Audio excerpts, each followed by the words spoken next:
¿Qué hubiera pasado si Ego entrenaba a Isagi, desde niño? Película completa. No te olvides de suscribirte para que no te pierdas las próximas teorías. También me apoyarías uniéndote como miembro del canal. Dicho eso, comencemos. El sol de la mañana se filtraba por las persianas entreabiertas de la pequeña habitación de Isagi Yoichi, pero el niño, de apenas 7 años, no estaba durmiendo. Estaba sentado frente a un televisor antiguo, viendo una grabación de un partido de la selección nacional. A su lado, un hombre de aspecto demacrado, con el cabello desordenado y una mirada que parecía atravesar las paredes, observaba la pantalla con un desprecio gélido.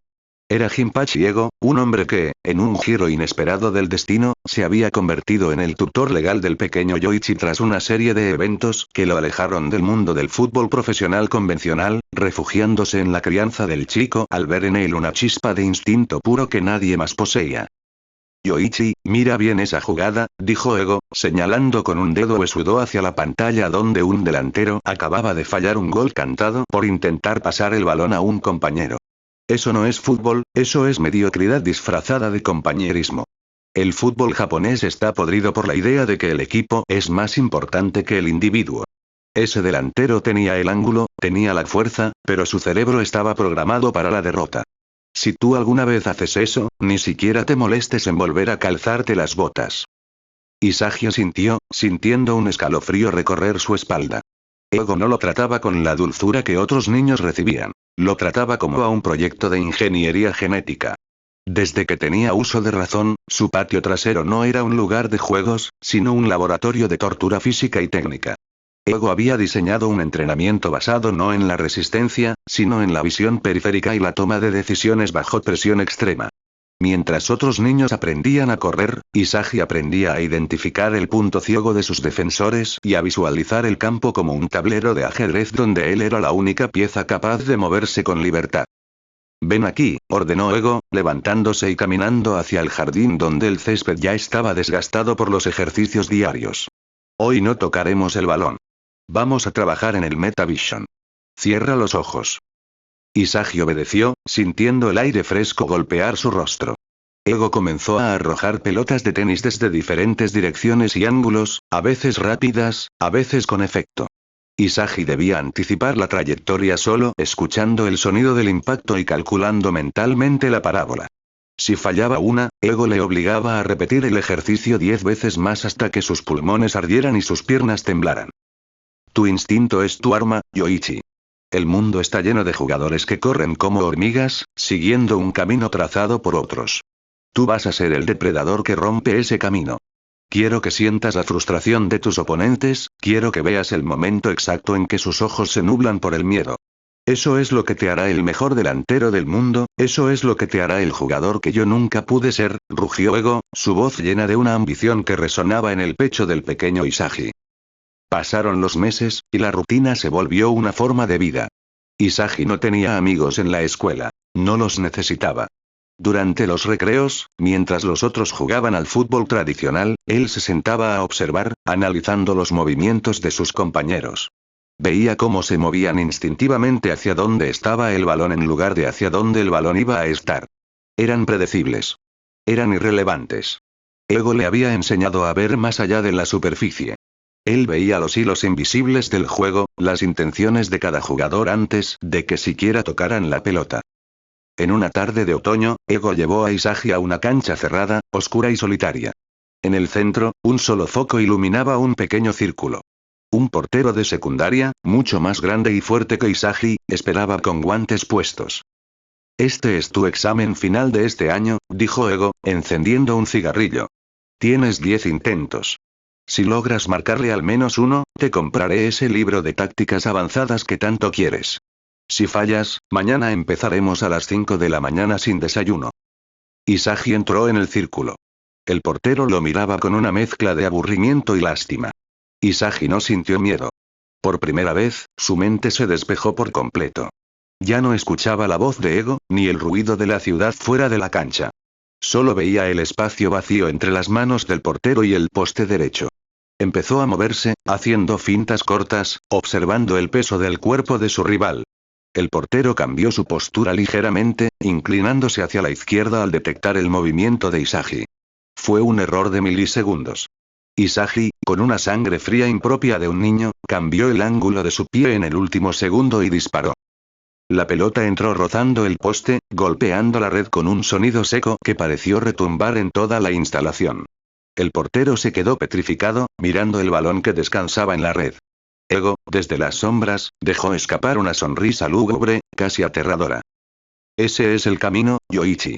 Ese es el egoísmo que destruirá el fútbol japonés. Mañana, empezamos el entrenamiento de verdad. Vas a convertirte en el centro de tu propio universo futbolístico. No importa quién esté enfrente, tú eres el que decide quién gana y quién pierde. Tú eres el único protagonista de esta historia, y todos los demás no son más que actores secundarios destinados a servir a tu gloria. Isagi sonrió, y en ese momento, una oscuridad obsesiva comenzó a brotar en su interior, un hambre voraz por la victoria que marcaría el resto de su existencia. No jugaba por el equipo, no jugaba por la diversión. Jugaba para devorar el campo y demostrar que, bajo la tutela de Ego, él era el depredador definitivo.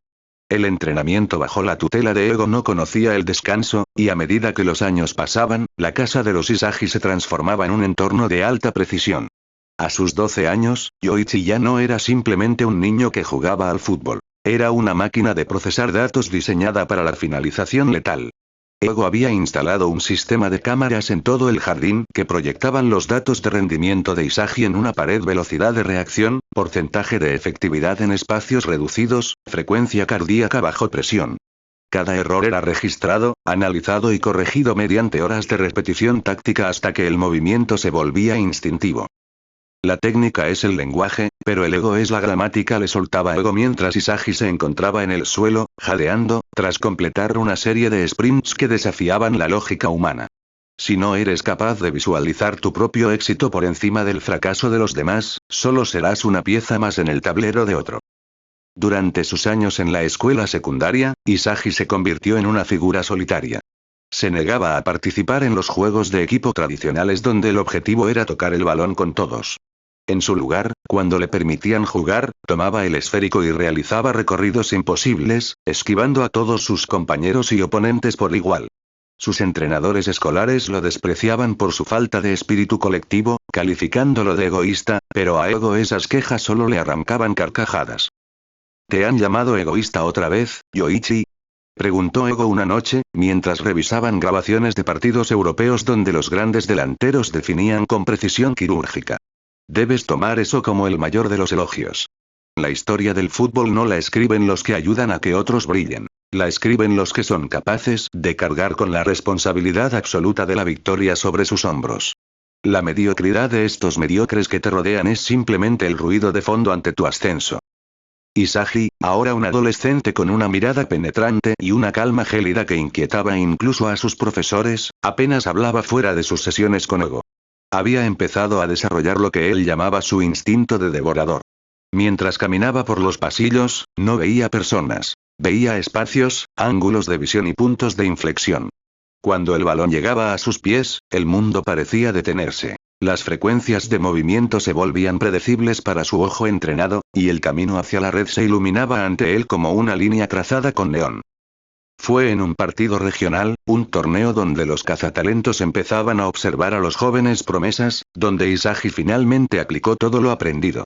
No era un equipo de estrellas, ni siquiera un equipo con una estrategia definida. Era un grupo de chicos que confiaban en la cooperación barata. Desde el inicio, Isagi ignoró las órdenes del entrenador del equipo, posicionándose constantemente donde el flujo del juego se vería alterado por su presencia. El partido estaba trabado, 0-0, con los últimos minutos de juego encima. Sus compañeros pedían el pase, gritando su nombre, pero Isagi no escuchaba. Sus oídos estaban sintonizados con el ritmo de la respiración del defensa central contrario. Observó cómo el jugador bajaba la guardia 1 milímetro, confiado en que Isagi pasaría el balón debido a la presión. En ese instante, Isagi no buscó el pase. Explotó en una diagonal perfecta hacia el área. Recibió un pase filtrado de un compañero que, en realidad, ni siquiera sabía que Isagi estaba ahí, pero la colocación del joven era tan matemáticamente perfecta que el balón aterrizó en su pie derecho como si fuera una extensión de su cuerpo. Sin dudarlo, sin mirar a nadie, golpeó el balón con el empeine, enviándolo al ángulo superior, lejos del alcance del portero. Fue un gol silencioso para él, un hecho lógico que simplemente tenía que ocurrir. Al volver al centro del campo, vio a sus compañeros celebrar, pero él no sintió alegría. Sintió vacío, una sed insaciable que solo podía calmarse marcando el siguiente gol. Al terminar el partido, mientras todos celebraban la victoria ajustada, Ego lo esperaba en el estacionamiento, recargado sobre su auto, observando la escena con desdén. Buen trabajo en el último movimiento, Yoichi. Identificaste la debilidad en el patrón del defensa y capitalizaste el error de tu propio equipo al lanzar el balón a un espacio que ellos consideraban muerto. Has empezado a devorar el juego. Ahora, el siguiente paso no es solo marcar goles, sino convertirte en la única razón por la que el marcador se mueve. Vas a reducir a tus oponentes a meros obstáculos en tu camino hacia la cima. ¿Estás listo para dejar atrás cualquier rastro de tu humanidad y convertirte en el arma que he diseñado? Isagi miró a su mentor, sintiendo que esa conexión entre ambos no era la de un padre e hijo, sino la de un creador y su obra maestra, una que estaba a punto de desatar un caos absoluto en el fútbol juvenil. La transición a la preparatoria marcó el inicio de la fase más agresiva del entrenamiento de Ego. A los 15 años, el cuerpo de Isagi era una estructura tensa de músculos fibrosos, una herramienta forjada a fuego bajo la premisa de que cualquier gramo de grasa o pensamiento innecesario era un pecado capital. El estilo de vida de Isagi se había vuelto espartano, el descanso se cronometraba para maximizar la recuperación muscular, y cada comida estaba calculada por Ego para optimizar la energía explosiva necesaria en los últimos minutos de un partido. La mayoría de los delanteros se apagan después del minuto 70 porque su mente se agota antes que su cuerpo, le decía Ego mientras observaba a Isagi realizar ejercicios de equilibrio sobre una plataforma inestable. Tienes que aprender a ser más consciente de tu entorno que de tu propio cansancio. Si aprendes a desconectarte de tu dolor físico, el campo se convertirá en un lugar de flujo constante. Isagi fue inscrito en el Ichinan High, una institución conocida por un programa de fútbol mediocre, justo como Ego quería. El plan no era que Isagi aprendiera de sus compañeros, sino que los utilizara como piezas de sacrificio. En su primer entrenamiento, el capitán del equipo, un chico de tercer año que se creía el líder nato, intentó confrontar a Isagi por su actitud distante y su negativa a participar en los ejercicios de calentamiento grupal. Oye, novato, aquí jugamos como equipo. Si quieres destacar, primero debes aprender a pasar el balón, le espetó el capitán, bloqueándole el paso. Isagi ni siquiera lo miró a los ojos. Su vista estaba fija en el espacio vacío detrás del capitán, analizando la trayectoria de los balones que otros jugadores estaban pateando en la cancha. Tú juegas como equipo porque no tienes la capacidad individual para resolver nada, respondió Isagi, con una voz desprovista de cualquier emoción humana. Tu trabajo en equipo es solo una excusa para esconder tu miedo a fallar solo. Yo no necesito pasarle a nadie para que el balón entre en la red. Si te interpones en mi visión, serás solo un obstáculo más que tendré que sortear. El capitán, enfurecido, intentó robarle el balón, pero Isagi realizó un cambio de ritmo tan súbito y preciso que dejó al mayor desequilibrado, cayendo al césped mientras el joven delantero seguía avanzando. Esa tarde, el equipo de Ichinan entendió que Isagi no era un jugador, era una anomalía dentro de su sistema. No buscaban integrarlo, le tenían miedo. Ese mismo fin de semana, Ego lo llevó a un centro de datos donde proyectaron el mapa de calor de sus movimientos durante los entrenamientos. Mira esto, Yoichi. Tu eficiencia ha superado el 90%. Pero todavía hay algo que te falta para ser el delantero que destruirá el fútbol mundial: el instinto de supervivencia. Un depredador no solo caza, mata. Necesito que empieces a ver a tus oponentes como presas. En el momento en que sientas que puedes anotar, no busques el ángulo más seguro, busca el ángulo que humille a tu rival. Si el portero cree que tiene el balón controlado, quiero que le quites esa esperanza. Isagi sintió, su mirada volviéndose aún más fría. La semilla de la obsesión, plantada años atrás, ahora estaba floreciendo en una determinación terrorífica. Ya no se trataba solo de marcar, se trataba de dominar psicológicamente a cualquiera que se atreviera a entrar al campo con él. Mientras regresaban a casa bajo la lluvia, Isagi observaba las gotas correr por la ventana del auto, imaginando que eran trayectorias de pases que él podía interceptar. El mundo exterior empezaba a volverse borroso para él, perdiendo su color y significado. Solo el campo de juego, el balón y la voz de Ego en su mente tenían importancia. La sociedad lo llamaba arrogante. Él lo llamaba supervivencia. Y estaba listo para demostrarlo en el torneo nacional, donde por fin tendría un escenario lo suficientemente grande como para desatar el monstruo que Ego había cultivado con tanto cuidado. El Blue Lock era apenas una idea en la mente de Ego, pero Isagi ya vivía dentro de él, preparando su primer gran acto de devastación. El torneo prefectural llegó como el escenario predestinado para la primera gran demostración de poder de Isagi. Ego, sentado en la tribuna más alta, apenas se dignaba a mirar el campo. Ya conocía el guión de memoria. Para él, el torneo no era una competencia, era una disección pública de la incompetencia de los demás. Isagi, con el número 11 en la espalda, caminaba hacia el centro del campo con una calma que rozaba lo inhumano. Sus rivales, un equipo de la prefectura vecina que presumía de tener una defensa impenetrable, lo miraban con una mezcla de curiosidad y desprecio al verlo solo en el campo. El silbatazo inicial fue el detonante. Isagi no corrió al recibir el pase de saque. Caminó. Su mirada, una lente analítica, escaneaba el movimiento de los 11 rivales. Había aprendido de Ego a identificar los puntos ciegos no solo del campo, sino de la psique humana. Sabía que los defensas tendían a relajarse cuando el delantero no parecía presentar una amenaza física inmediata. Fue en ese momento de arrogancia rival cuando Isagi explotó. En un abrir y cerrar de ojos, cambió su ritmo de trote a una velocidad máxima, cortando por la espalda del lateral izquierdo. La trayectoria era imposible, un ángulo ciego que ningún jugador amateur debería ser capaz de calcular.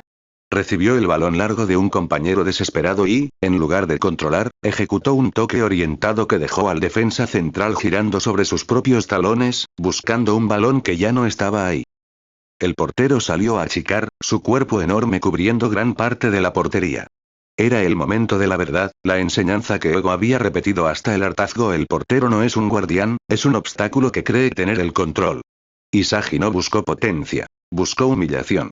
Con un toque sutil y técnico, levantó el balón por encima del portero, dibujando una parábola perfecta que aterrizó suavemente en el centro de la red. No celebró. Ni siquiera sonrió.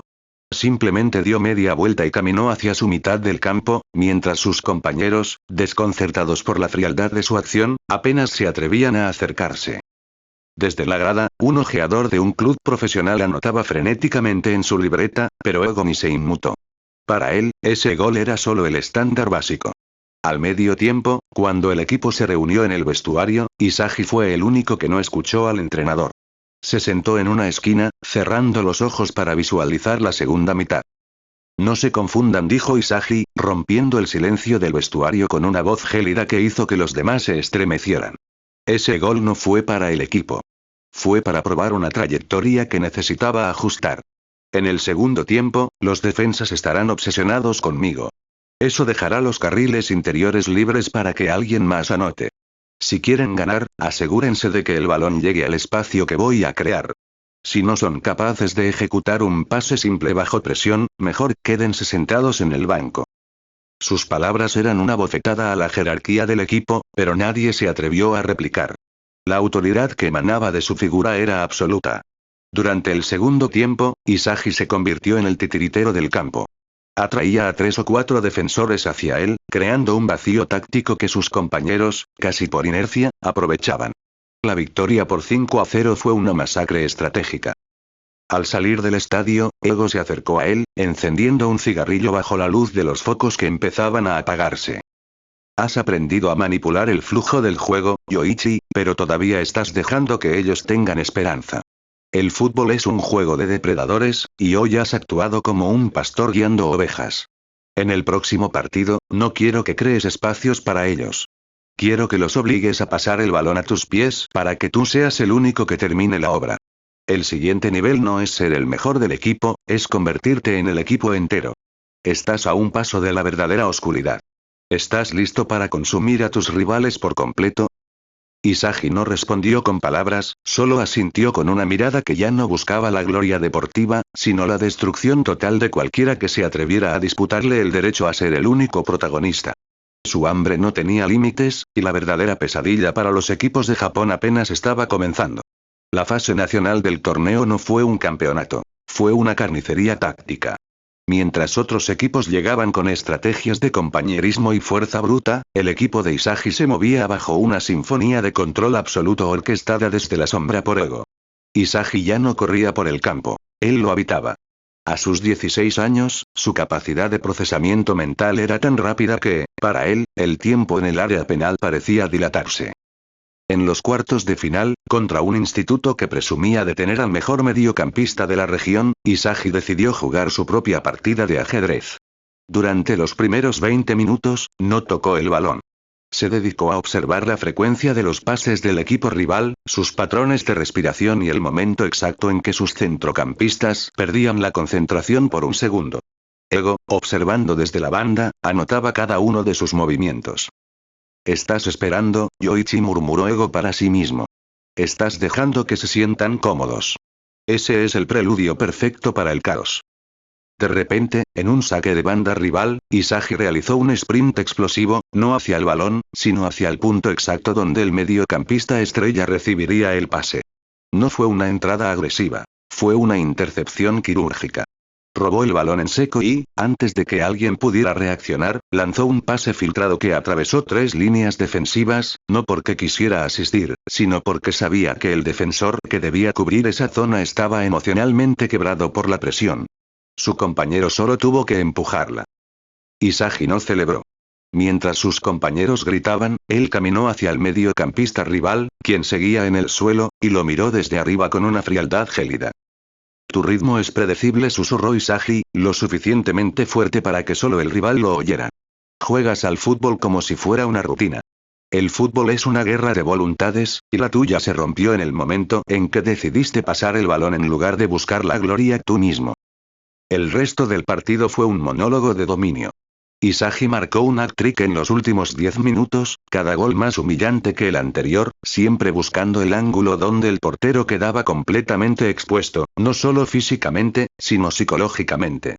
Al finalizar el encuentro, el marcador reflejaba un abultado 4-0, pero la sensación en el estadio era de silencio absoluto. La figura de Isagi Yoichi se estaba convirtiendo en un mito aterrador en el circuito juvenil. Esa noche, en el hotel, no hubo felicitaciones. Ego tenía una pantalla llena de estadísticas. «Has alcanzado el límite de lo que el talento convencional puede ofrecer», dijo Ego, señalando un gráfico que mostraba la eficiencia de Isagi en el área.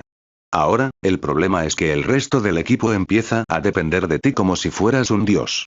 Eso es un error. Si te conviertes en un pilar, se volverán perezosos. En la semifinal, quiero que juegues con una desventaja deliberada. No busques el pase, no busques el apoyo. Quiero que juegues como si estuvieras solo contra los 11. Isagi, sentado en el borde de la cama, miró sus manos. La presión no lo asfixiaba, lo alimentaba.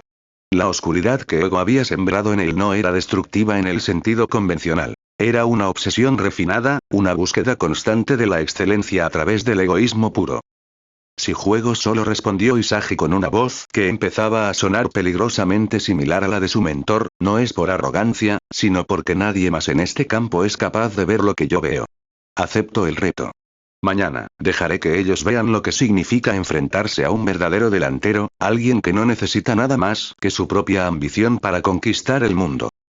La semilla estaba completamente germinada. Isagi ya no buscaba ganar. Buscaba devorar la identidad futbolística de sus oponentes, convirtiendo cada partido en un ejercicio de aniquilación donde él era el único protagonista, el único que importaba, y el único capaz de llevar el peso de la victoria sobre una espalda que, a pesar de su juventud, ya se sentía preparada para cargar con todo el fútbol mundial. La semifinal no fue un partido, fue una exhibición de poder absoluto. Fiel a la orden de Ego, Isagi saltó al campo con una mentalidad que hizo que incluso sus propios compañeros se alejaran instintivamente de él. No hubo saludo inicial con los capitanes, solo una mirada fija en los ojos del portero rival, como si estuviera calculando cuánto tiempo tardaría en romper su voluntad. El silbato sonó y el caos comenzó. Isagi comenzó a moverse por todo el campo con una libertad inquietante. Cuando el balón llegaba a sus pies, se negaba a pasar. Si un compañero intentaba acercarse para apoyarlo, Isagi se alejaba, haciendo que el flujo del juego girara exclusivamente a su alrededor. Los rivales, confundidos por esta táctica errática, intentaron rodearlo con 3 jugadores al mismo tiempo. Para cualquier otro, eso sería el fin. Para Isagi, fue el escenario perfecto. Con un movimiento de cadera casi imperceptible, atrajo a los 3 defensores hacia un rincón estrecho del campo. Mientras ellos se cerraban sobre él, Isagi utilizó su Metavision para identificar el espacio más pequeño y libre de presión. En lugar de pasar, realizó una ruleta técnica tan precisa que el balón terminó rodando entre las piernas del defensa central. Isagi aceleró, dejando atrás a los 3 marcadores que quedaron chocando entre sí por la inercia. Ego, en la banda, observaba con una sonrisa depredadora. Lo que estaba presenciando no era una táctica de fútbol, era una lección de aislamiento. Isagi estaba demostrando que, cuando el talento individual alcanza un nivel divino, el concepto de equipo se vuelve obsoleto. El primer gol llegó en el minuto 15. Isagi esquivó a 5 jugadores en un zigzag que parecía coreografiado, para luego disparar desde fuera del área con una potencia que dejó al portero sin tiempo de reacción. El balón entró por el ángulo superior, besando el poste. Tras el gol, Isagi se quedó inmóvil en el centro del campo, mirando al banquillo rival con una indiferencia absoluta. Durante el resto del partido, Isagi se convirtió en una sombra que acechaba cada espacio del campo. Si el rival lograba recuperar el balón, Isagi estaba allí para robárselo en la siguiente jugada. Si intentaban despejar, él interceptaba el envío. Era omnipresente. El marcador terminó 3-0, pero los goles fueron solo un detalle estadístico. La verdadera victoria fue psicológica. Al terminar el encuentro, los jugadores rivales salieron del campo con la cabeza baja, convencidos de que nunca volverían a ser capaces de jugar contra alguien que los había hecho sentir tan insignificantes. En el vestuario, Isagi estaba solo. Sus compañeros no se atrevían a entrar. El aura de éxito egoísta que emanaba de él era demasiado abrumadora. Ego entró, cerrando la puerta tras de sí. El silencio era tenso, cargado de una expectativa eléctrica. «Has cruzado la línea, Yoichi», dijo Ego, dejando sobre el banco una carpeta que contenía el contrato para el programa Blue Lock, el proyecto secreto que cambiaría la historia del fútbol. «Ya no eres parte del sistema. Eres una entidad independiente capaz de colapsar la estructura de cualquier equipo. Ese es el egoísmo del que tanto te he hablado, la capacidad de ser el centro del universo, ignorando la gravedad de los demás». Isagi tomó la carpeta. Sus dedos apenas temblaron. La obsesión que había cultivado desde niño, bajo el tutelaje de este hombre que no buscaba un hijo, sino un arma, estaba a punto de ser liberada en un entorno donde solo uno podría sobrevivir. «No quiero ser parte del sistema», respondió Isagi, su voz ahora un susurro que llevaba el peso de 1000 victorias. «Quiero destruirlo para poder construir uno nuevo, donde el único que importe sea yo. Estoy listo para entrar en ese lugar. Estoy listo para devorar a cualquiera que piense que puede detenerme». Ego soltó una carcajada seca, llena de una satisfacción oscura. El pequeño proyecto que había iniciado años atrás en un patio trasero estaba a punto de enfrentarse al mundo entero.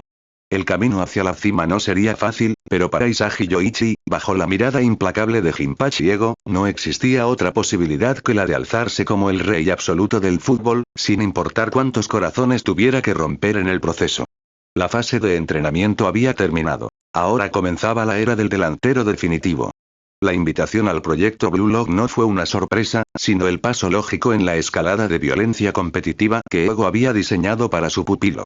El centro de entrenamiento, una instalación brutalista aislada del resto del mundo, se alzaba como una fortaleza de hormigón destinada a encerrar a los mejores delanteros de Japón.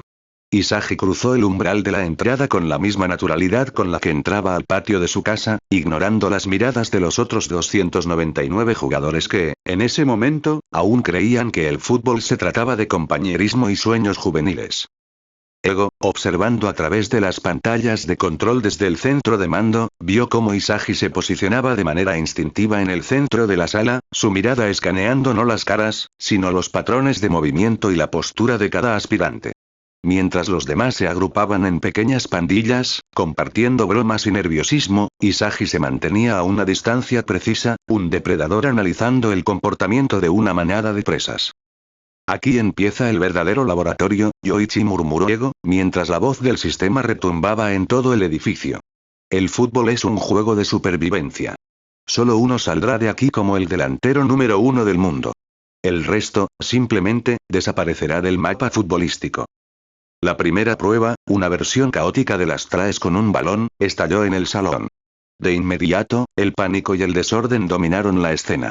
Los chicos corrían al azar, gritando y tratando de evitar ser los últimos. Isagi no corrió. Se quedó cerca de la pared, observando cómo los jugadores más grandes intentaban intimidar a los más pequeños. Identificó el patrón: el jugador que portaba el balón se dejaba llevar por el pánico, buscando desesperadamente a alguien a quien pasarle la carga, en lugar de buscar el espacio para eliminar al que lo perseguía. Débiles, pensó Isagi con un desdén absoluto.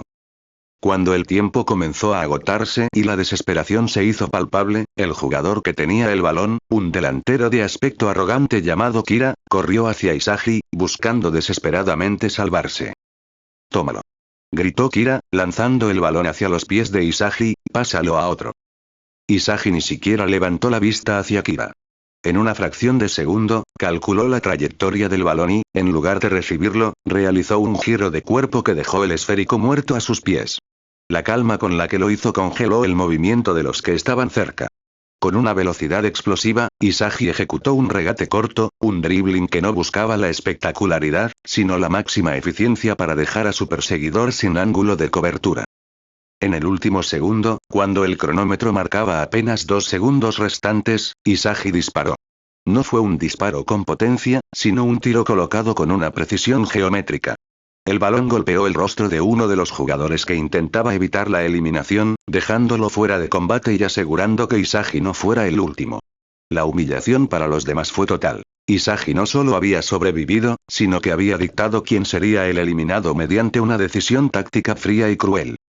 Mientras el resto de los jugadores procesaban lo que acababa de ocurrir, Isagi caminó hacia la salida, sin dirigirle la palabra a nadie. Ego, tras las pantallas, sonrió. La semilla del egoísmo, plantada en el jardín de su casa años atrás, había germinado en un terreno mucho más fértil. Isagi Yoichi ya no era un jugador de fútbol. Era un virus diseñado para destruir la estructura de cualquier equipo que se cruzara en su camino. Y apenas estaba calentando. La jerarquía dentro del bloque azul comenzó a fracturarse apenas terminó la primera prueba. La noticia de que alguien había eliminado a uno de los delanteros más prometedores de Japón con un tiro intencionado se esparció por los pasillos como un incendio. Isagi, sin embargo, permanecía imperturbable. Para él, el resto de los 300 jugadores no eran rivales, sino datos estadísticos cuya única función era validar su propia superioridad.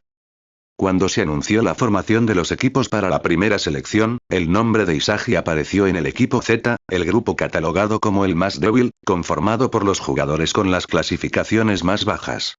Los otros integrantes del equipo, jóvenes que aún mantenían la ilusión de la amistad y el compañerismo, intentaron acercarse a él con sonrisas nerviosas.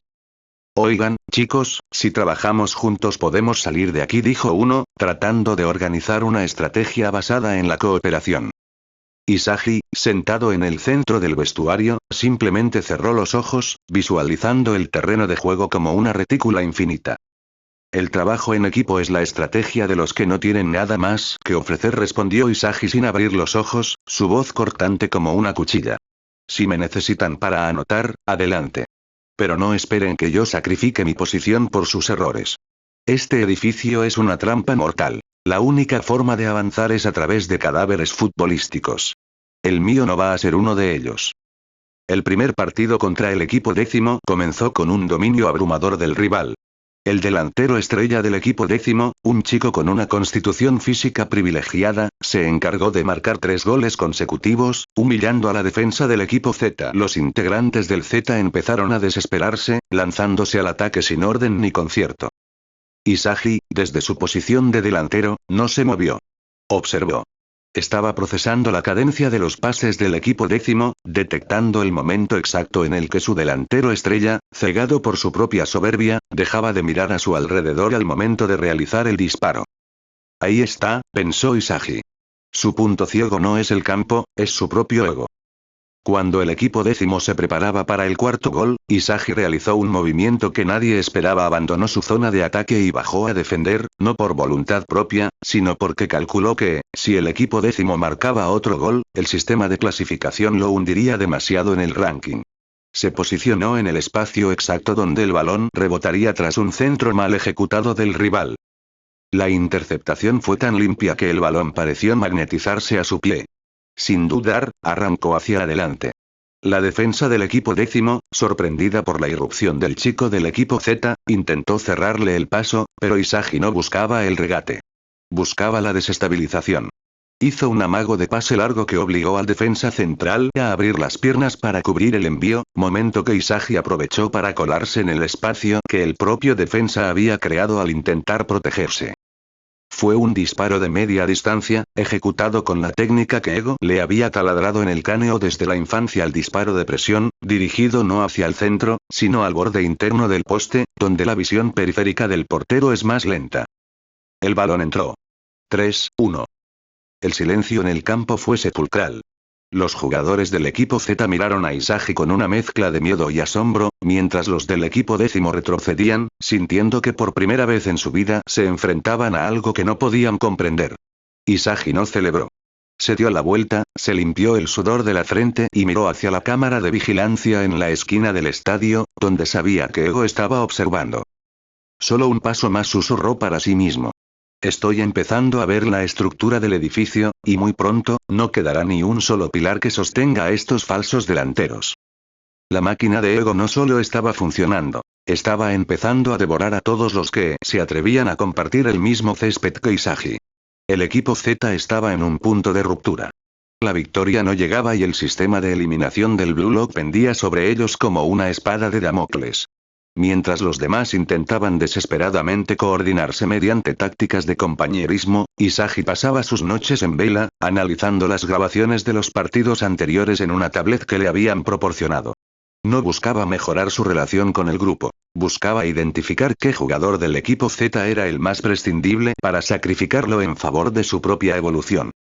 Si el equipo colapsa, yo debo sobrevivir, murmuraba Isagi, mientras Ego, desde el otro lado de la pantalla, observaba cómo su pupilo empezaba a tratar a sus compañeros como simples recursos desechables. Llegó el partido contra el equipo Y, un conjunto que se caracterizaba por una defensa ultradefensiva liderada por un estratega llamado Nico. Durante la primera mitad, el juego fue un tedio táctico. Isagi, operando bajo la lógica que le había inculcado Ego, se movía constantemente, pero siempre con el objetivo de atraer a los defensas hacia zonas muertas, dejando a sus compañeros en situaciones donde, si fallaban, no sería su culpa, sino la de ellos. En el minuto 30, Isagi tuvo su epifanía. Se dio cuenta de que Nico no jugaba al fútbol como un delantero, sino como un director de orquesta que se escondía en la defensa. Isagi comprendió entonces el principio del Metavision aplicada. No solo debía predecir el balón, debía predecir la mente del estratega rival. Comenzó a correr hacia posiciones que, a simple vista, no tenían sentido. Sus compañeros le gritaban que regresara, que estaban perdiendo el orden, pero él ignoraba sus voces. Estaba buscando el punto ciego de la defensa del equipo Y en el momento en que el mediocampista del equipo Y lanzó un pase largo buscando una contra. Isagi no buscó la pelota. Buscó el espacio detrás de Nico. El balón rebotó, Isagi apareció de la nada, como un fantasma en el área, y con un remate de primera intención sin control, solo aprovechando la inercia del esférico, la clavó en la escuadra. 1-0. El gol no fue una celebración colectiva. Fue un acto de dominio. Al volver al centro del campo, Nico lo miró con los ojos muy abiertos, dándose cuenta de que había sido superado no por habilidad, sino por una lectura del juego que estaba décadas por delante de la de los demás. ¿Has entendido el concepto, Yoichi?, dijo la voz de Ego a través de los altavoces tras el pitazo final. El fútbol no es un juego de 11 contra 11. Es un juego de 1 contra todos, donde el que ve más lejos, gana. Esa noche, Isagi recibió una notificación en su terminal. Había ascendido en el ranking del Blue Lock. Su nombre empezaba a figurar en las pantallas principales. Sus compañeros del equipo Z, que antes lo trataban con camaradería, ahora lo miraban con una mezcla de respeto y terror. Ya no lo consideraban uno de ellos. Lo veían como una entidad aparte, un alienígena en el campo que solo hablaba el lenguaje de los goles y la destrucción. Isagi se tumbó en su litera, sintiendo el cansancio físico, pero su mente no descansaba. Visualizaba el siguiente partido, el siguiente rival, el siguiente punto ciego que debía explotar. Había empezado el Blue Lock como un chico que seguía órdenes, pero ahora, cada vez que cerraba los ojos, solo podía ver el camino hacia la cima, un camino sembrado de los sueños rotos de aquellos que, por un segundo, pensaron que podían detenerlo. La transformación estaba casi completa. El delantero egoísta que Ego había soñado ya era una realidad, y el mundo del fútbol, sin saberlo, estaba a punto de ser arrasado. El siguiente enfrentamiento contra el equipo W puso a prueba no solo la habilidad de Isagi, sino su capacidad para manipular la lealtad de quienes lo rodeaban.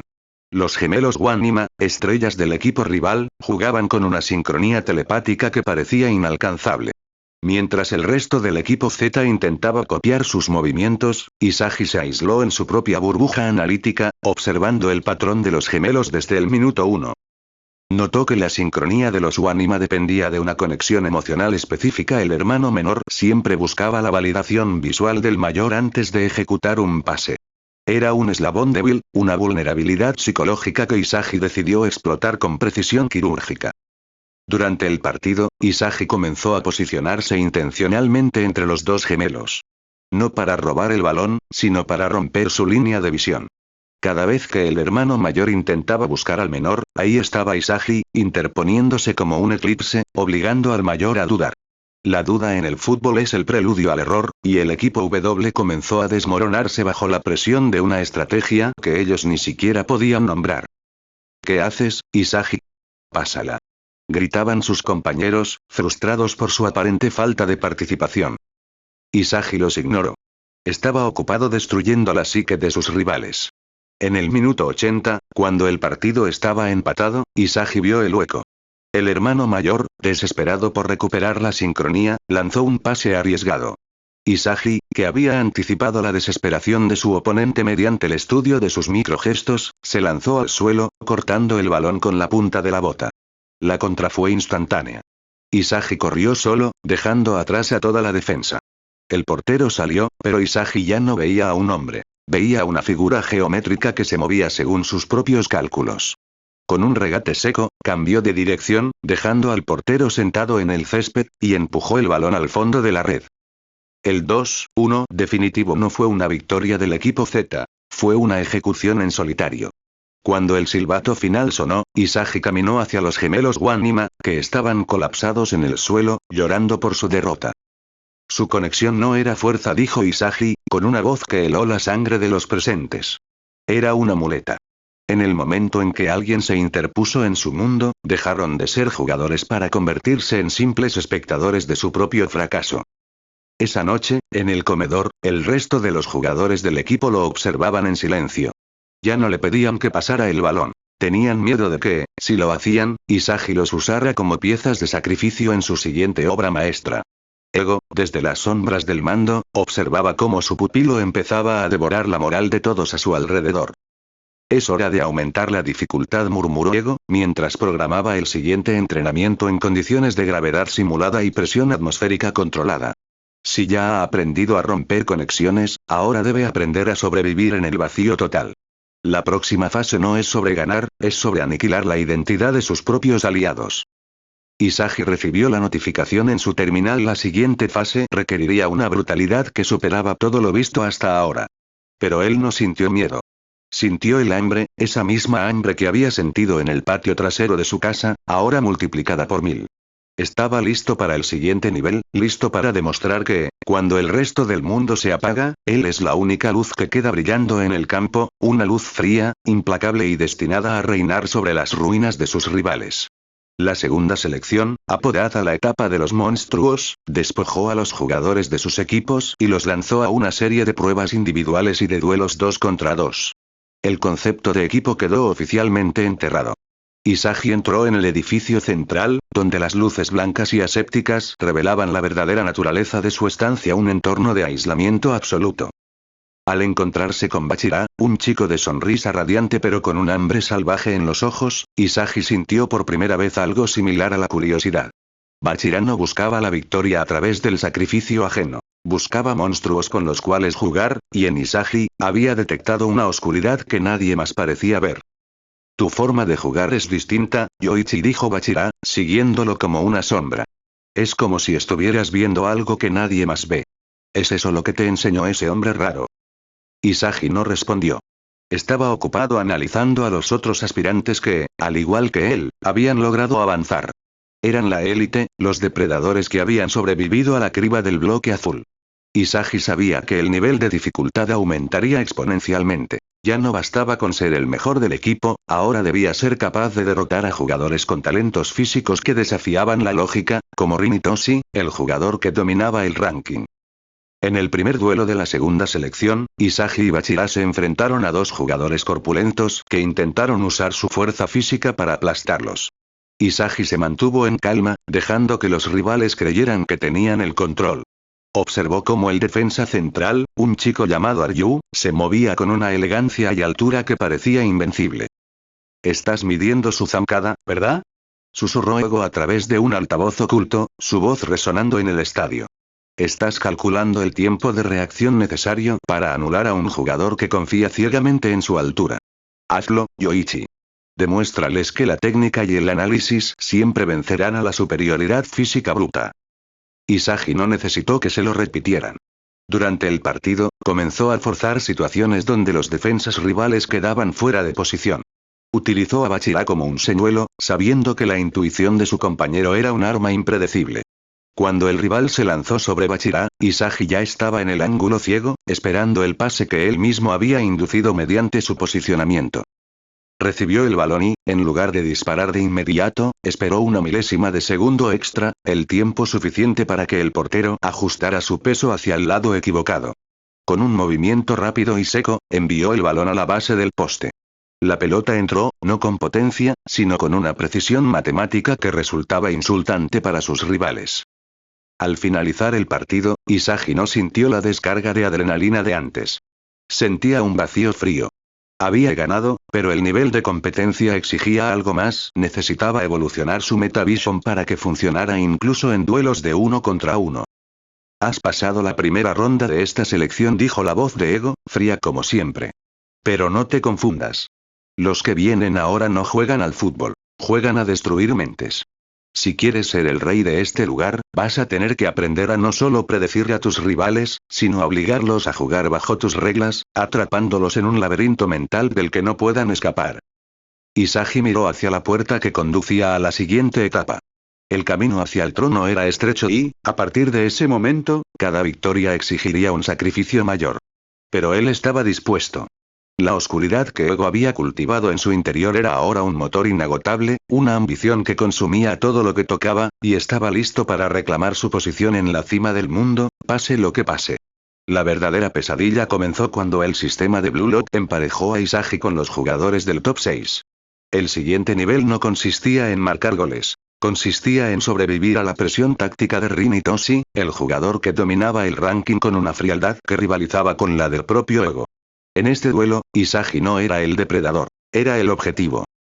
El partido se desarrolló en una cancha donde el ritmo era tan frenético que la mayoría de los jugadores habrían colapsado por hiperventilación en los primeros 10 minutos. Rin controlaba el campo como si fuera un titiritero, forzando a Isagi a moverse en las direcciones que él predecía. Por primera vez en toda su vida, Isagi sintió que su Metavision no era suficiente. Estaba siendo superado en su propio juego. ¿Te das cuenta, Yoichi? La voz de Ego resonaba en los altavoces, esta vez con un matiz de burla. Tu visión es limitada.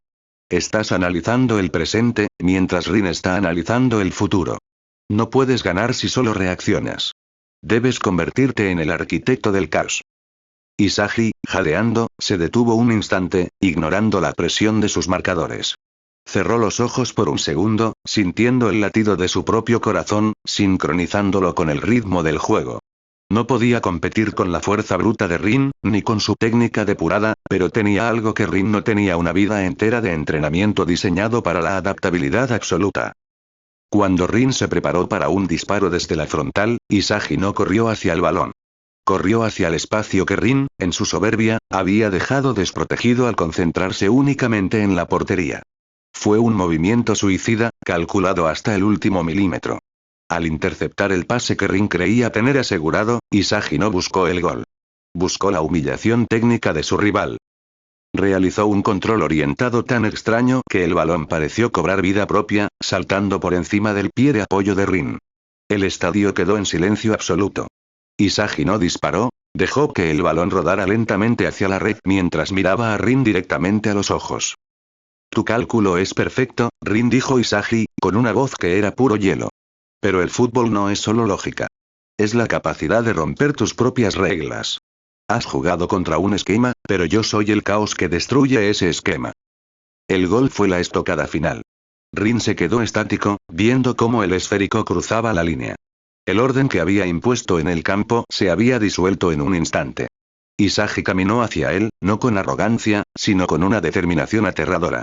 Había aprendido que, para ser el mejor, no bastaba con ser inteligente. Había que ser capaz de asesinar la esperanza del oponente mientras aún creían que estaban ganando.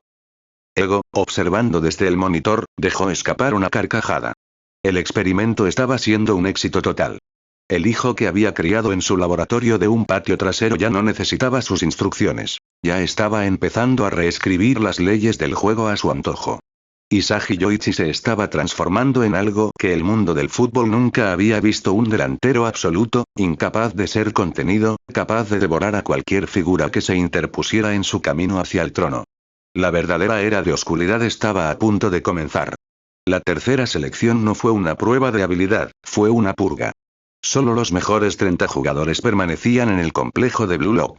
La presión era asfixiante, el aire en el centro de entrenamiento se sentía denso, cargado con la ambición tóxica de 300 chicos que habían sido reducidos a su forma más cruda.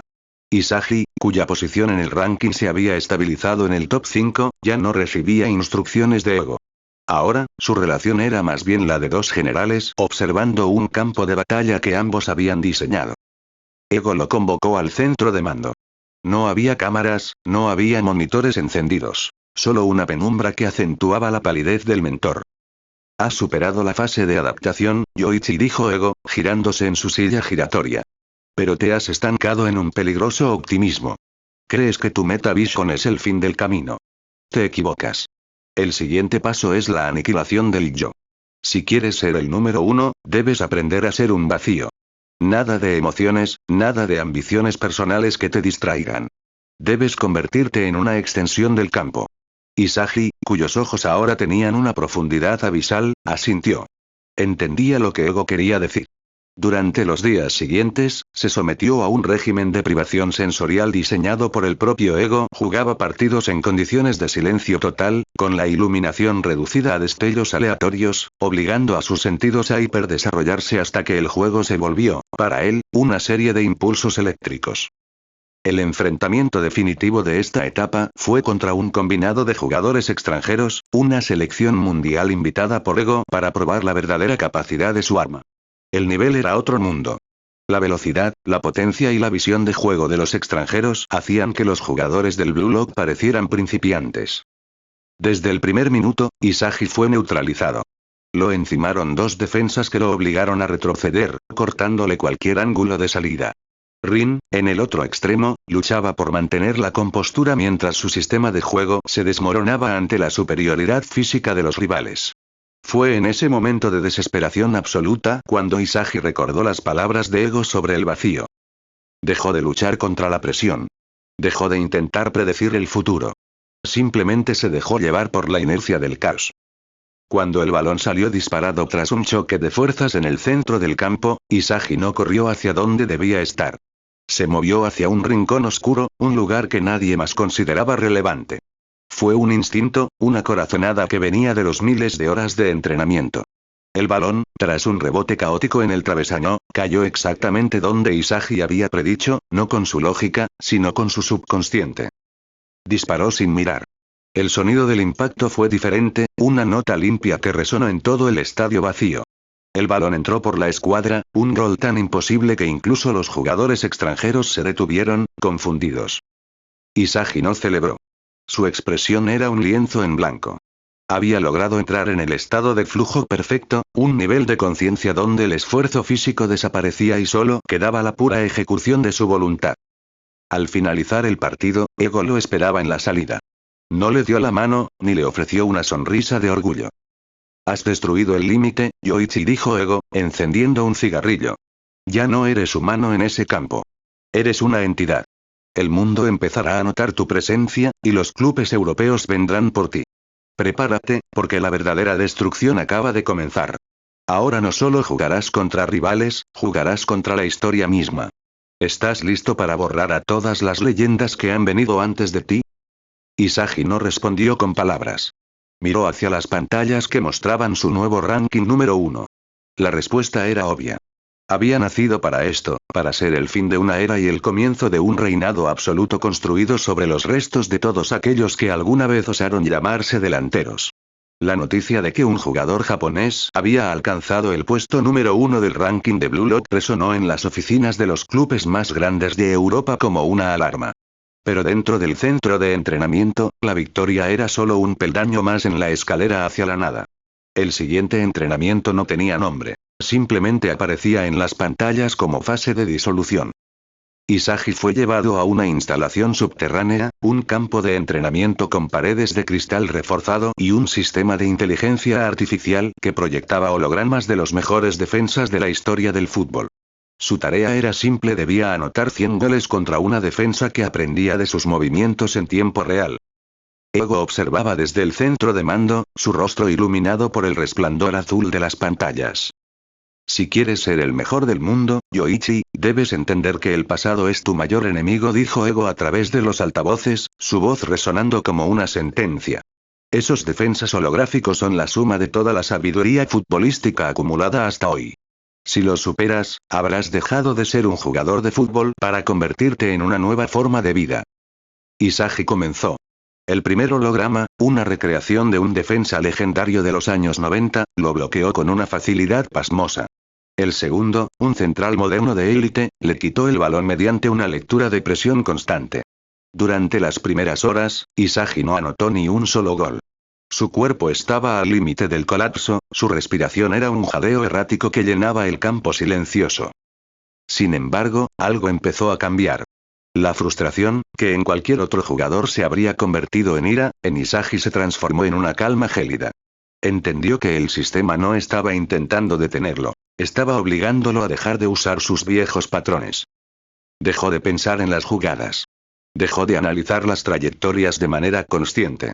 Empezó a moverse por instinto puro, realizando cambios de dirección que desafiaban la física del cuerpo humano. Cuando el holograma del defensa más rápido del mundo intentó interceptarlo, Isagi ni siquiera intentó regatear. Simplemente aceleró en una dirección que, para cualquier observador externo, era ilógica, usando la inercia del defensa como un trampolín para impulsarse hacia el área. Marcó el primer gol. Luego el segundo.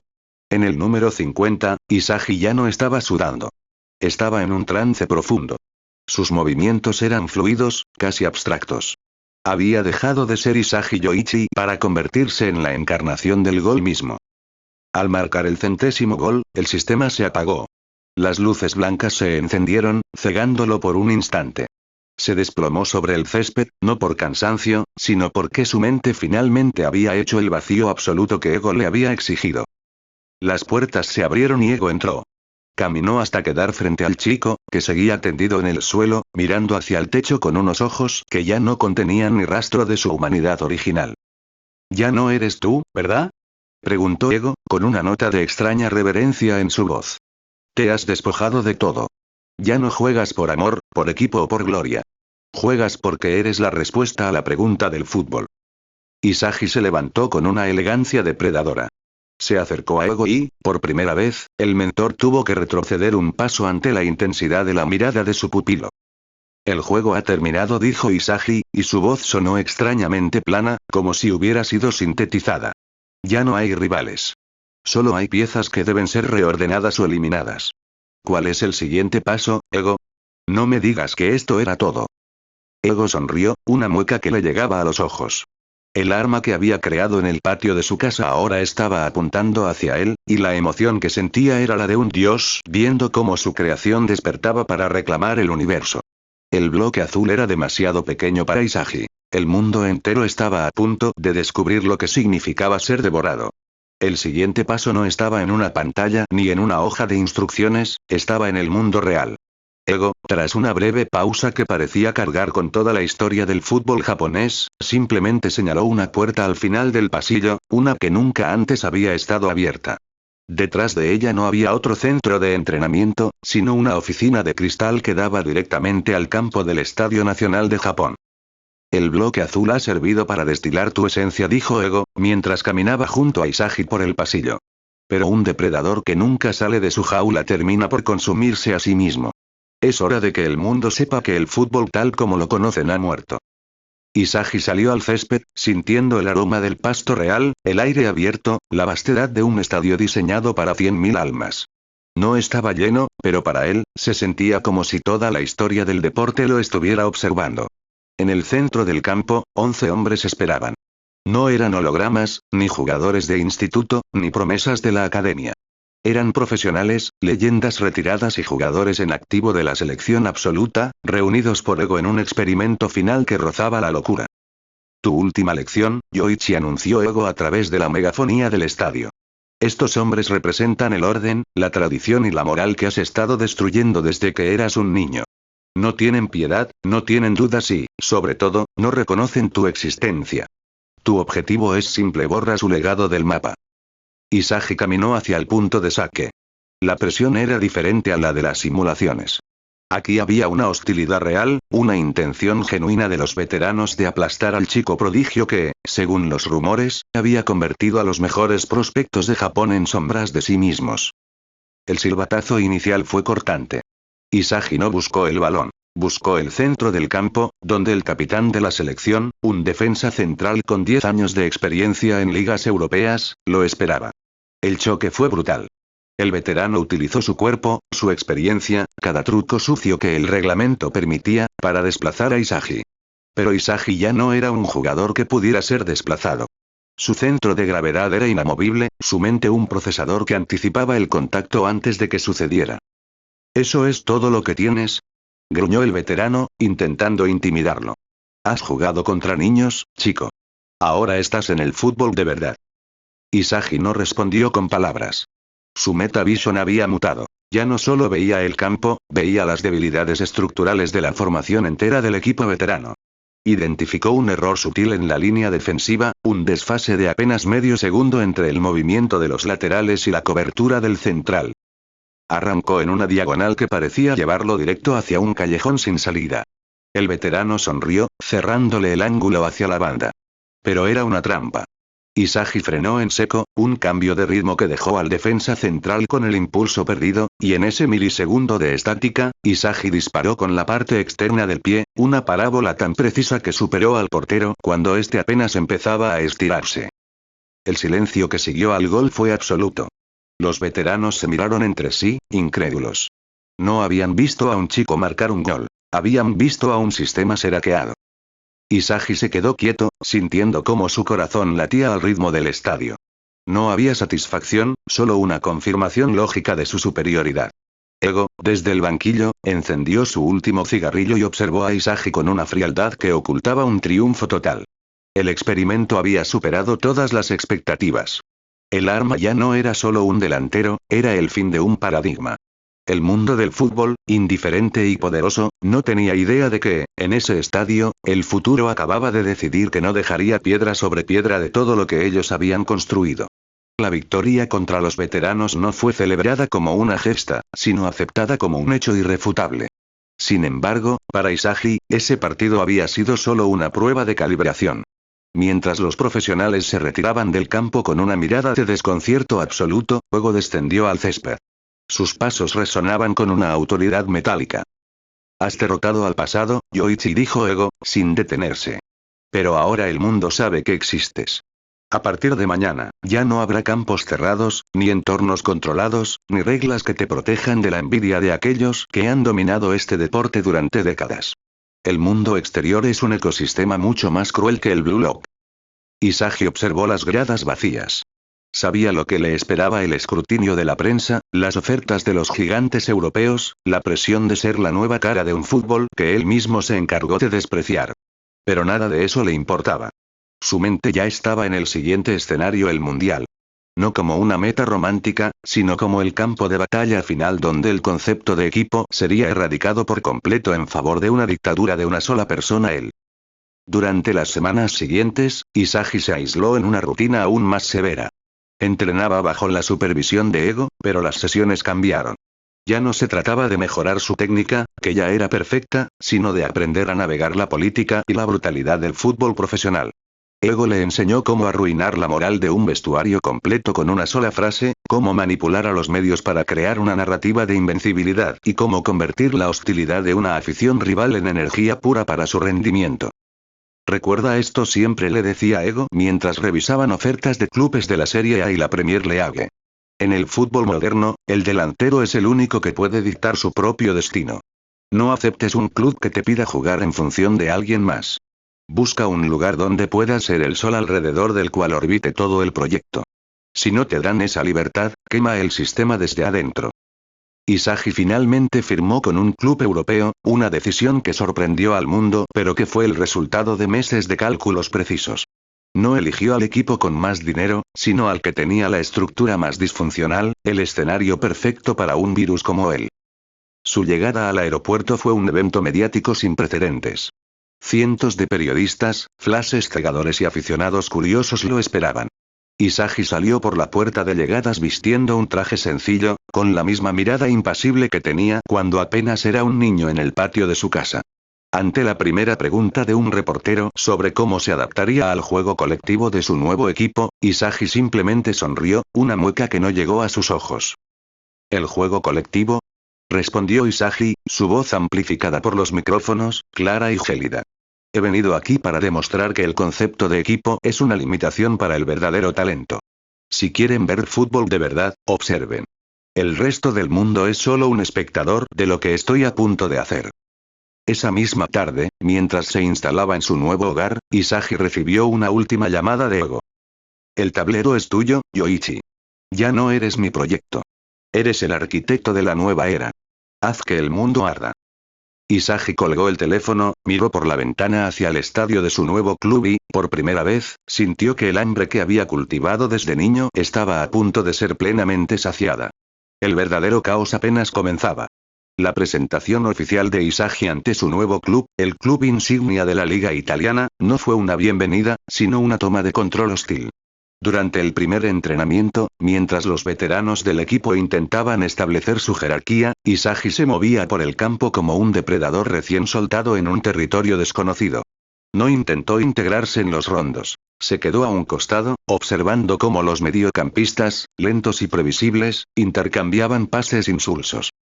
Cuando el entrenador, un estratega conservador que creía en el equilibrio táctico, le ordenó posicionarse como segundo punta para apoyar al delantero centro, Isagi se negó a moverse. Se colocó en el vértice del área, cortando la línea de pase natural, obligando a todo el sistema del equipo a girar en torno a él. Isagi. Gritó el entrenador, exasperado, esa no es tu posición.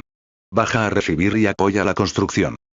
Isagi se giró lentamente, mirándolo con esa calma gélida que ya era su firma personal. Si bajo a construir, los defensas se sentirán cómodos, respondió, su voz resonando en todo el campo de entrenamiento. Si me quedo aquí, los obligo a dudar. Si quiere ganar, no me diga dónde ponerme. Usted solo asegúrese de que el balón llegue al área. El resto es trabajo mío. El caos estalló. Los jugadores intentaron ignorarlo, pero la mera presencia de Isagi en esa zona del campo alteraba la gravedad táctica del entrenamiento. Cada vez que alguien intentaba pasar a un compañero cercano, Isagi interceptaba el balón sin esfuerzo, leyendo la trayectoria antes de que el pie del jugador tocara el esférico. En menos de 20 minutos, había destrozado la estructura del equipo, dejando en evidencia la lentitud y la falta de visión de sus nuevos compañeros. Al terminar, el vestuario era un hervidero de rencor. Nadie le hablaba, pero todos lo observaban de reojo con una mezcla de miedo y odio. Isagi, ajeno a cualquier interacción social, se dirigió a su taquilla y encontró una nota: el fútbol europeo no es el Blue Lock. Aquí te romperán las piernas si no aprendes a respetarnos. Isagi leyó la nota, la arrugó con parsimonia y la dejó caer en la basura. Sabía que la violencia física era solo la última defensa de los mediocres cuando se ven superados intelectualmente. Esa noche, en su apartamento, recibió una videollamada de Ego. El mentor se veía satisfecho, casi tanto como cuando presenció el primer gol de Isagi en aquel patio trasero. Estás en el corazón del imperio, Yoichi, dijo Ego, sin preámbulos. Los que te rodean son jugadores que han ganado títulos, que han firmado contratos millonarios y que creen que son intocables. Para ellos, eres solo un niño japonés con delirios de grandeza. Tu primera misión es clara: no les ganes. Humíllalos. Haz que el aficionado prefiera verte a ti que a ellos. Haz que el presidente del club despida a la mitad de la plantilla solo para construir un equipo que te sirva. Ya tengo un plan para el partido de este fin de semana, respondió Isagi, mirando el mapa táctico de su próximo rival. No voy a marcar goles, Ego. Voy a dictar el ritmo del partido de tal forma que los demás jugadores se verán obligados a seguir mis movimientos como si fueran marionetas. Al final del partido, parecerá que yo gané el encuentro yo solo, mientras ellos se verán como turistas en su propio césped. El plan estaba en marcha. La transición de estudiante de Ego a rey del fútbol profesional estaba a punto de completarse. Isagi cerró la llamada y se quedó mirando su reflejo en el cristal de la ventana. Ya no era un chico. Era un sistema, una forma de vida, un verdugo con botas de fútbol. El sábado, el estadio sería su altar, y el campo de juego, el escenario de su primer gran banquete en Europa. El mundo aún no comprendía que, al dejar entrar a Isagi Yoichi en su liga, habían firmado su propia sentencia de muerte deportiva. El día del debut en la serie A llegó con una atmósfera eléctrica. El estadio, un coliseo diseñado para albergar las ambiciones de miles, estaba lleno hasta la bandera. Isagi saltó al terreno de juego y, mientras los otros jugadores realizaban sus estiramientos rutinarios, él se mantuvo estático en el centro del círculo, con la mirada perdida en las gradas superiores. No buscaba el aplauso. Estaba mapeando la acústica y el flujo del aire, calculando cómo estas variables invisibles influirían en la trayectoria del balón a alta velocidad. Cuando el árbitro dio el pitido inicial, el equipo rival, consciente de la reputación que precedía al joven fenómeno, lanzó una presión alta y agresiva. Los centrocampistas de su propio equipo, temerosos de la intensidad, comenzaron a jugar hacia atrás, buscando seguridad. Isagi, desde su posición de delantero, vio el error estratégico de inmediato. No se escondan, susurró Isagi para sí mismo, su voz apenas un murmullo que se perdió en el rugido del estadio. Ustedes son solo los engranajes. Yo soy el motor. En el minuto 12, cuando el balón le llegó a los pies tras un mal despeje del rival, Isagi no buscó el espacio. Buscó el enfrentamiento. Regateó al primer centrocampista rival con un movimiento de cadera tan seco que el jugador terminó tropezando. Al segundo, lo superó mediante un autopase que dejó al defensa central mirando al vacío. No estaba corriendo. Estaba navegando a través del caos que él mismo provocaba. El estadio comenzó a murmurar. No era un fútbol elegante, no era un fútbol de pases al pie. Era un fútbol de aniquilación. Isagi atraía a los defensas hacia él como un agujero negro, y justo cuando la colisión parecía inevitable, soltaba un pase filtrado a un compañero que, por pura inercia, se encontraba en una posición de gol. Pero Isagi no quería que ellos marcaran. Quería demostrar que él podía obligarlos a marcar. En el minuto 35, se cansó de las asistencias. Robó un balón en la salida rival, corrió en línea recta hacia el área, ignorando a los tres defensas que intentaban cerrarle el paso mediante empujones y agarres de camiseta. Isagi no cedió. Con una potencia física que nadie esperaba de un jugador de su constitución, se abrió paso, realizó una finta de disparo que hizo que el portero se lanzara prematuramente, y con una frialdad quirúrgica, picó el balón por encima de él. El gol fue un silencio ensordecedor. Nadie celebró. Incluso sus compañeros, que debían correr a abrazarlo, se detuvieron a mitad de camino, intimidados por la expresión en el rostro de Isagi. Al levantarse del césped era una expresión de absoluto vacío.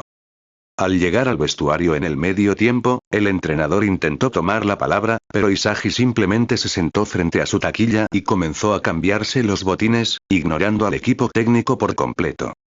Nadie me hable, dijo Isagi, sin mirar a nadie. En la segunda parte, voy a marcar 3 goles más. No porque quiera ganar el partido, sino porque me aburre ver cómo el equipo rival intenta jugar al fútbol. Asegúrense de que el balón llegue a mis pies. Si alguien intenta ser protagonista, lo voy a dejar en evidencia ante todo el estadio. Los veteranos del equipo, aquellos que habían dominado el vestuario durante años, se miraron entre sí. La autoridad del capitán se había evaporado. Isagi no era un jugador más. Era un dictador que no pedía permiso, simplemente se tomaba el mando. Esa noche, cuando el marcador final mostró un contundente 4-0, todas las portadas de los diarios deportivos tenían el mismo titular: el nacimiento de un tirano. Ego, desde Japón, observaba la repetición del partido en un monitor gigante. No sonreía. Su rostro era pura piedra. Sabía que el primer movimiento del rey estaba hecho, y ahora, el resto del mundo no tenía otra opción que rendirse ante la hegemonía del delantero que había dejado de ser humano para convertirse en el juego mismo. El reinado de Isagi apenas comenzaba, y no tenía intención de dejar títere con cabeza en toda Europa. La prensa europea no tardó en etiquetar a Isagi como el fenómeno del vacío. Sus actuaciones en la Serie A se convirtieron en un fenómeno de culto, pero también en un motivo de profunda perturbación para el establishment futbolístico. Cada fin de semana, Isagi no solo ganaba, desmantelaba la identidad de sus oponentes. Los clubes empezaron a implementar esquemas defensivos de 4 o 5 hombres dedicados exclusivamente a perseguirlo, ignorando el resto del campo. Para cualquier otro, esto hubiera sido una pesadilla. Para Isagi, bajo la tutela mental de Ego, era una confirmación de su estatus. Me están dando exactamente lo que necesito, le dijo Isagi a Ego en una llamada nocturna mientras observaba mapas de calor de su último partido. Al dedicarle 5 hombres a mi marcaje, están creando un vacío absoluto en el resto del campo. Antes me molestaba que mis compañeros fueran inútiles. Ahora entiendo que mi función no es solo marcar, es obligarlos a ser mis piezas de sacrificio. Ego, fumando con esa parsimonia que lo caracterizaba, asintió desde el otro lado del mundo. Has llegado a la fase de entropía positiva, Yoichi. El caos que generas es tan grande que el rival, al intentar ordenarlo, se destruye a sí mismo. Pero cuidado, los equipos grandes de la Champions League no juegan al caos. Juegan a la lógica pura. Si crees que este nivel es el techo, estás cometiendo el mismo error que los mediocres a los que tanto desprecias. La prueba de fuego llegó con el sorteo de la Champions League. El destino, o quizás la mano invisible de Ego moviendo hilos tras bambalinas, los emparejó contra el equipo más sólido y tácticamente perfecto de Europa, un conjunto español conocido por su disciplina monástica. El técnico rival, un veterano de 1000 batallas, declaró en la rueda de prensa previa: Isagi es un gran jugador, pero nosotros no jugamos contra individuos, jugamos contra el sistema. Isagi, sentado en la sala de prensa, escuchó las palabras con una sonrisa invisible. Mientras los reporteros esperaban una respuesta provocativa, Isagi se inclinó hacia el micrófono. El sistema es solo una red tejida por hombres que tienen miedo a la libertad, dijo, con una calma que hizo que la sala quedara en silencio. Mi única meta mañana no es ganar. Mi meta es demostrarles que su sistema no es más que una mentira que han estado contando para sentirse seguros. El partido fue una partida de ajedrez violenta. Durante los primeros 60 minutos, el equipo español logró neutralizar a Isagi, forzándolo a jugar de espaldas a la portería. La frustración empezó a permear en las gradas, pero Isagi no estaba frustrado. Estaba recalculando. Había descubierto que el sistema perfecto del rival dependía de una sincronía de movimientos defensivos que se activaban ante cada uno de sus pases. En el minuto 72, Isagi dejó de buscar el gol. Empezó a correr hacia posiciones sin lógica, arrastrando a los centrales hacia los laterales, creando pasillos de aire que nadie más veía. Cuando sus compañeros, agotados y confundidos, finalmente entendieron que debían lanzar el balón al espacio que él indicaba con gestos mínimos de su mano, el sistema español colapsó. Isagi recibió, hizo una finta que dejó al central español fuera de balance y, en lugar de tirar, esperó. Esperó hasta que el portero dio un paso hacia adelante. Con un toque de 3 dedos, bombeó el balón por encima de la defensa. Un gol que no era de fuerza, sino de pura disección geométrica. El estadio estalló en un caos indescriptible. El sistema no había fallado. Isagi lo había hecho irrelevante. Mientras el resto del equipo celebraba, Isagi se quedó parado en el centro del campo, mirando al banquillo rival. No sentía alegría. Sentía el peso de una responsabilidad que solo él podía soportar, la de ser el hombre que cambiaría las reglas del fútbol para siempre. El camino hacia el trofeo europeo estaba abierto, y la leyenda del delantero que devoraba sistemas apenas estaba escribiendo su capítulo más sangriento. La final de la Champions League no fue solo el partido más importante de la temporada. Fue el escenario donde Isagi Yoichi se graduó como el depredador definitivo. Frente a él, el equipo alemán, un conjunto mecanizado cuya precisión técnica había sido calificada como casi matemática. El estadio de Wembley rugía, pero para Isagi, ese ruido no era más que una frecuencia que él podía filtrar a voluntad. Ego, presente en un palco privado, observaba a través de sus gafas oscuras, consciente de que estaba a punto de presenciar la culminación de su experimento. El partido comenzó con una intensidad asfixiante. Los alemanes habían estudiado cada movimiento de Isagi, cada patrón de sus desplazamientos en la Serie A. Lo rodearon con un esquema de marcaje doble que oscilaba según la posición del balón. Isagi se sintió, por primera vez en años, verdaderamente solo. Su Metavision detectaba el peligro, pero el sistema alemán era tan hermético que no dejaba ni un solo resquicio de luz. «Estás en la trampa», Yoichi murmuró Ego para sí mismo, su voz cargada de una extraña expectación. «Si no eres capaz de encontrar una salida a este laberinto, simplemente serás otro buen jugador en la historia. Demuéstrame que eres el dios que he forjado». Isagi, en el minuto 40, fue derribado con dureza. Mientras se levantaba, sintió el dolor punzante en su tobillo, pero no permitió que su rostro mostrara una sola mueca. Se acercó a su capitán, un veterano que hasta entonces había sido su detractor más vocal, y le susurró al oído con una frialdad que hizo que el hombre diera un paso atrás. En el segundo tiempo, olvida el plan de juego. No intentes tocar el balón. Solo corre hacia el fondo del área, sin importar si tienes a alguien encima. Yo me encargaré de que el balón llegue a ti. O de que entre yo mismo. El capitán, intimidado por la intensidad asesina de los ojos de Isagi, simplemente asintió. Al comenzar la segunda mitad, Isagi dejó de buscar el gol. Empezó a jugar para el caos. Realizó carreras sin sentido, provocó faltas tácticas en zonas irrelevantes y, sobre todo, empezó a hablar con los árbitros, con los rivales, con el banquillo. Estaba manipulando el tempo emocional del partido, obligando a los alemanes a salir de su zona de confort táctico. El orden alemán comenzó a fracturarse. El técnico rival empezó a gritar instrucciones contradictorias, y los defensas, nerviosos, empezaron a perder su disciplina posicional. Entonces, ocurrió. En el minuto 88, con el marcador igualado a 0, Isagi detectó el fallo. El defensa central, obsesionado con seguirlo, había dejado una línea de pase libre que solo existía por un segundo, gracias al movimiento de distracción que él mismo había orquestado. Isagi no corrió hacia el balón. Corrió hacia el vacío. El pase llegó, un misil que él controló con una sutileza que desafiaba las leyes de la física. El defensa alemán se abalanzó sobre él, pero Isagi ejecutó una finta de cuerpo que lo dejó clavado en el césped. Frente a frente con el portero, la leyenda viviente de la Bundesliga, Isagi no buscó el ángulo. Disparó directamente al centro, con una fuerza tan descomunal que el guardameta apenas pudo rozar el esférico antes de que éste reventara la red. El estadio enmudeció durante un segundo antes de explotar en un rugido que hizo temblar los cimientos del estadio. Isagi no celebró. Caminó lentamente hacia la grada donde estaba Ego y, por primera vez en toda su vida, esbozó una sonrisa depredadora, una sonrisa de quien ha completado una cacería que duró una década. Había ganado. El sistema no solo había sido derrotado, había sido humillado. En el vestuario, mientras sus compañeros celebraban el título, Isagi se sentó en silencio, ignorando el champán y los gritos. Sabía que este era solo el fin del principio. El mundo del fútbol ahora le pertenecía, y él, el arma de Ego, estaba listo para convertir cada partido futuro en un campo de ejecución donde la única ley que prevalecería sería la suya. Su camino hacia la cima absoluta estaba consolidado, y no había nada en este planeta capaz de detener la inercia del rey del Ego.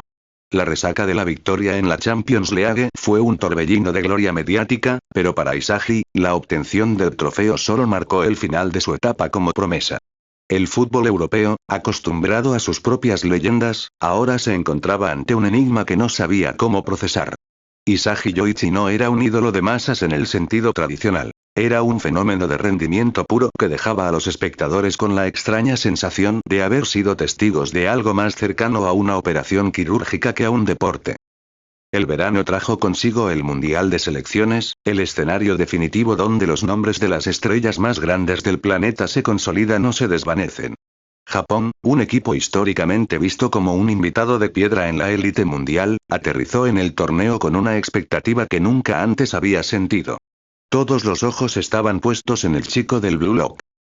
La selección japonesa, ahora formada casi en su totalidad por los supervivientes del proyecto de Ego, no se comportaba como un equipo nacional, sino como un ejército bajo el mando táctico de Isagi. Durante los partidos de la fase de grupos, Isagi no buscó marcar 10 goles por encuentro. Buscó algo mucho más aterrador: la asfixia total del rival. En el duelo contra la potencia sudamericana, los favoritos al título, Isagi aplicó lo que llamaba su dominio de zona cero. No permitió que el equipo rival pasara de la línea central durante los primeros 20 minutos. No era solo presión física. Era una lectura del juego tan avanzada que cada vez que el rival intentaba salir jugando, Isagi ya estaba allí para interceptar, no el balón, sino la intención. Había anticipado el pase incluso antes de que el cerebro del jugador rival procesara la dirección hacia la que debía girar. ¿Tú crees que estás jugando al fútbol?, le susurró Isagi al capitán sudamericano tras una de sus constantes intercepciones, pero solo estás intentando descifrar las respuestas a un examen que yo ya terminé hace mucho tiempo. El gol de la victoria llegó en el minuto 90. Isagi no necesitó potencia. Recibió el balón fuera del área, cerró los ojos por un instante para localizar la posición de los 11 defensores y el portero mediante su metavisión absoluta, y realizó un toque bombeado, una vaselina que recorrió todo el campo antes de entrar suavemente por el ángulo inferior. Fue un gol insultante, un recordatorio de que él estaba operando en un plano existencial diferente al resto de los mortales. Al finalizar el partido, mientras el mundo entero debatía si lo que acababan de ver era un truco o la evolución final del deporte, Ego apareció en la zona mixta, una aparición rara que atrajo a todas las cámaras. Cuando le preguntaron qué sentía al ver a Isagi en su plenitud, Ego se limitó a ajustar su corbata y mirar a la cámara con desdén. No me pregunten a mí sobre él.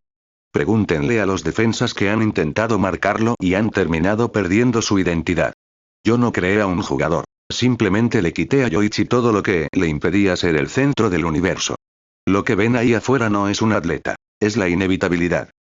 Isagi, mientras tanto, se encontraba en el túnel de vestuarios. Su teléfono vibró con un mensaje de su madre, preguntando si estaba comiendo bien, y luego con otro de un importante club inglés, ofreciéndole un contrato que rompería todos los récords de la historia. Borró ambos sin abrirlos. Ya no había nada que lo atara a las necesidades humanas comunes. Estaba concentrado en la final, en el último obstáculo antes de ser reconocido oficialmente por la historia como el delantero que no solo conquistó el fútbol, sino que lo reescribió bajo sus propios términos. La red de Ego estaba completa, y el mundo, ahora cautivo de la figura de Isagi, esperaba con terror y fascinación el golpe final de su reinado. La final de la Copa del Mundo fue el evento que detuvo al planeta. En el estadio, la atmósfera era tan densa que se podía sentir la vibración de 100.000 voluntades chocando. Japón contra Francia, el orden establecido contra el caos absoluto. Isagi Yoichi entró al campo con una calma que desentonaba con la magnitud del momento. Sus compañeros, todos productos del sistema de Ego, lo miraban no como a un capitán, sino como a un guía espiritual de una religión basada en el triunfo. Desde el pitido inicial, los franceses, liderados por figuras consagradas que habían ganado todo en Europa, intentaron aplicar una presión asfixiante.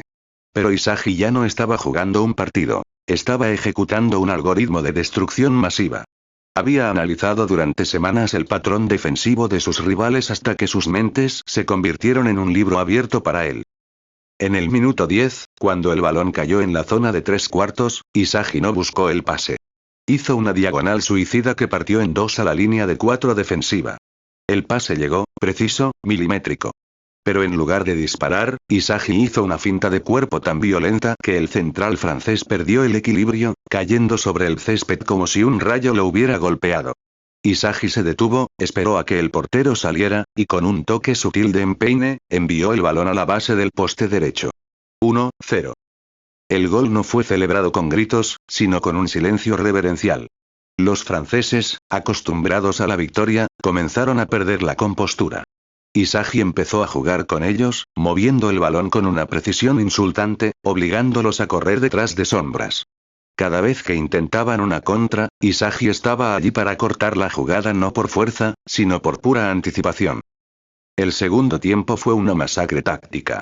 Isagi ordenó a sus compañeros cerrar los espacios, creando un vacío donde el balón simplemente desaparecía cuando el rival intentaba tocarlo.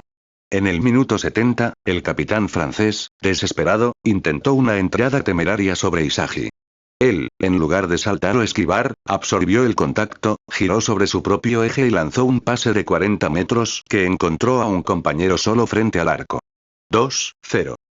Japón estaba ganando el mundial. La historia se estaba rompiendo ante los ojos de millones de espectadores. Cerca del final, con el marcador decidido, el árbitro pitó una falta fuera del área a favor de Japón. Isagi tomó el balón. La distancia era considerable, la barrera imponente. Mientras se acomodaba, Ego, desde la tribuna, se puso de pie, su expresión imperturbable por fin quebrada por una pizca de reconocimiento. Isagi tomó distancia. Sus ojos, fijos en el ángulo superior, ya habían visualizado la trayectoria. Golpeó el balón con una técnica que desafiaba la gravedad, una rosca imposible que burló la barrera y se coló por la escuadra, besando el metal antes de besar la red. Fue el gol que cerró el círculo, el gol que selló su dominio absoluto. Al terminar el partido, mientras los fuegos artificiales estallaban sobre el cielo, Isagi no corrió hacia sus compañeros. Caminó lentamente hacia el centro del campo, se quitó la banda de capitán y miró hacia la cámara principal. No había alegría en su rostro, solo la satisfacción de una tarea completada. Había empezado como un niño en un patio trasero bajo la sombra de un hombre sin corazón, y había terminado como el rey indiscutible del fútbol mundial. El sistema de Ego no había creado a un futbolista. Había creado a un soberano. Esa noche, mientras levantaba el trofeo que durante años pareció una quimera para su nación, Isagi supo que no había nada más que conquistar. El juego estaba resuelto. Él era la respuesta, y el fútbol, desde ese momento, nunca volvería a ser el mismo. Fin de la historia. No te olvides de suscribirte para que no te pierdas las próximas teorías, también me apoyarías uniéndote como miembro del canal. El link del creador de la historia estará en la descripción. Dicho eso, nos vemos en la siguiente teoría. Bye.